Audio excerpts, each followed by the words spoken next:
Halo semuanya, selamat datang di channel Niko Thomas. Di video kali ini kita akan membahas seorang gadis muda yang hilang di jalan di New Hampshire. Seorang gadis muda, seorang mahasiswa yang cerdas, sebuah perjalanan yang berakhir dengan misteri. Apa yang sebenarnya terjadi di malam itu? Apakah ini kecelakaan atau sesuatu yang lebih gelap? Tanpa lama-lama lagi, mari kita bahas di video kali ini.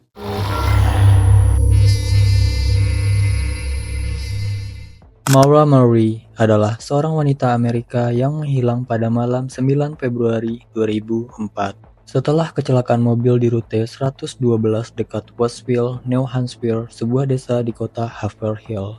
Keberadaannya masih belum diketahui. Murray adalah seorang mahasiswa keperawatan berusia 21 tahun yang menyelesaikan tahun pertamanya di Universitas Massachusetts Hampshire pada dia menghilang.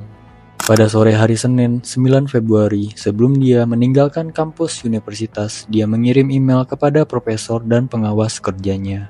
Ia menulis bahwa dia mengambil cuti seminggu karena kematian dalam keluarganya. Menurut keluarganya, tidak ada kematian pada saat itu.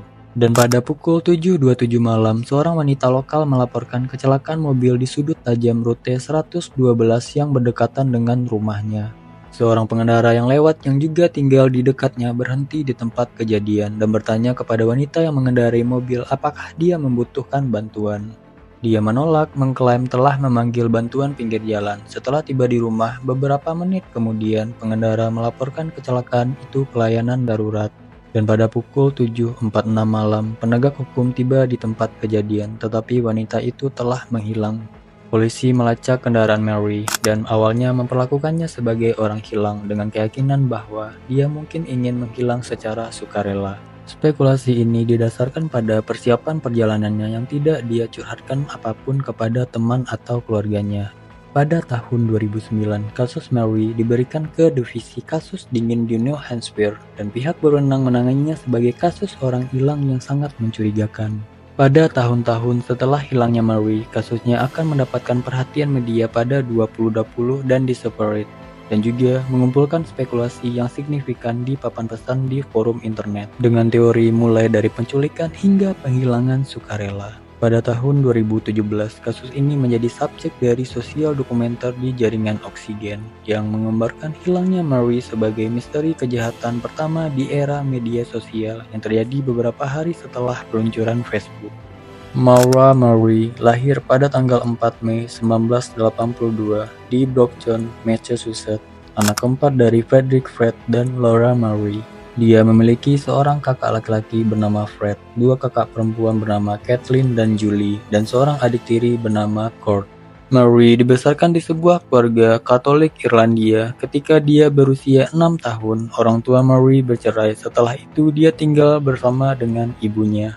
Mary lulus dari sekolah menengah daerah Winman Hansen di Hansen, Massachusetts, di mana dia adalah atlet bintang di tim trek sekolah. Mary diterima ke dalam Akademi Militer Amerika Serikat di titik barat New York, tempat dia belajar teknik kimia selama 3 semester. Percaya bahwa West Point tidak cocok untuknya, dia pindah ke Universitas Massachusetts di Amherst setelah tahun pertamanya untuk belajar keperawatan.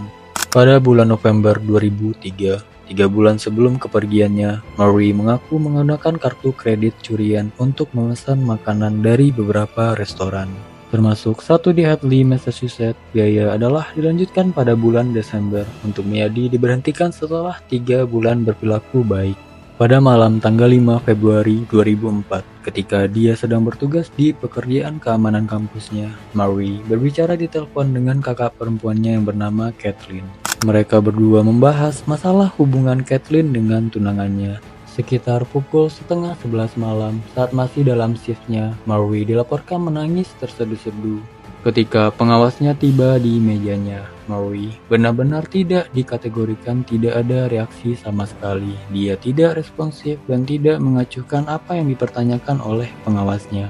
Pengawas mulai mengantar Mary kembali ke kamar asramanya sekitar pukul setengah 2 pagi. Ketika ditanya apa yang salah, Mary mengatakan 2 kata, "Kakakku." Isi dari panggilan ini tetap tidak diketahui sampai Oktober 2017 ketika Kathleen secara terbuka menjelaskan percakapan tersebut. Ketika polisi tiba beberapa menit kemudian, pengemudi itu yang dengan cepat diketahui bernama Maura Murray telah hilang. Pencarian di area tersebut tidak membuahkan hasil apapun. Penelusuran terhadap Murray disimpulkan bahwa dia telah meninggalkan kampus itu di hari setelah menyatakan bahwa kematian mendadak keluarganya berarti dia harus pulang.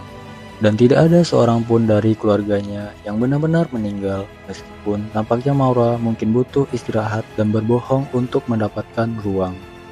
Sebelum kecelakaannya, Maura telah mencari informasi tentang kondominium dan kamar sewa di Bartlett, New Hampshire. Dia juga mencari informasi tentang pemesanan kamar di Vermont. Dia tidak memesan kamar di kedua tempat tersebut, tetapi dia mencari petunjuk arah ke Burlington di Vermont.